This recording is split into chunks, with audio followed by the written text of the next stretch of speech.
частям. Третий раз я его снова читаю для того, чтобы вы проверили. 8 апреля 20 раз прошла акция в поддержку русского языка «Тотальный диктант». Более 40 стран, 700 городов и более 1500 площадок. Таков масштаб проекта в этом году. Автором текста стал писатель из Владивостока Василий Авченко.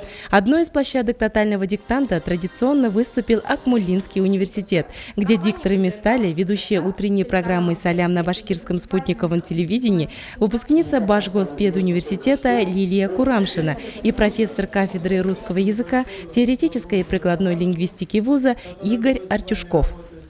«Тотальный диктант» – это очень прикольная акция, если к ней относиться легко, просто как к мероприятию, просто как к событию, которое выстраивает новые нейронные связи. Для этого, чтобы мозг хорошо работал, вообще рекомендуют 1 раз в неделю хотя бы делать что-то новое. Вот это и есть то самое новое, которое заставляет мозг классно работать. Тотальный диктант – это возможность вспомнить школьную атмосферу и, конечно же, проверить свои знания русского языка. В этом году около 200 человек написали диктант в аудиториях педагогического университета. Решил вспомнить молодость, детство, школу. У меня друг есть, который уже 5 лет ходит, пишет диктанты. Он немножко сподвиг на это меня.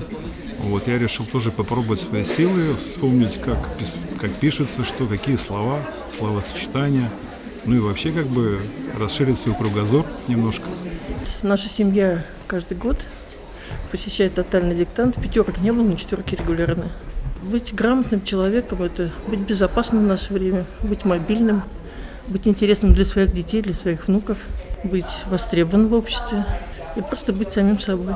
Я уже довольно давно принимаю участие в этой акции, примерно с 2017 года. Первые 2 раза у меня было на 2 написано, 2 раз на 3. Дважды я писала на 4, и вот сейчас пришла проверить, как же в этом году напишу. Удалось ли участникам акции верно вспомнить правила русского языка, станет известно 20 апреля. Оценки опубликуют на сайте «Тотального диктанта». Я люблю эту акцию потому, что она дает возможность проверить себя и понять, в чем ты еще можешь усовершенствоваться. И потому что эта акция объединяет любителей русского языка по всему миру. Я желаю всем сегодня написать тотальный диктант только на 4 и 5. И тем самым подтвердить свое владение русским языком и желание в нем совершенствоваться.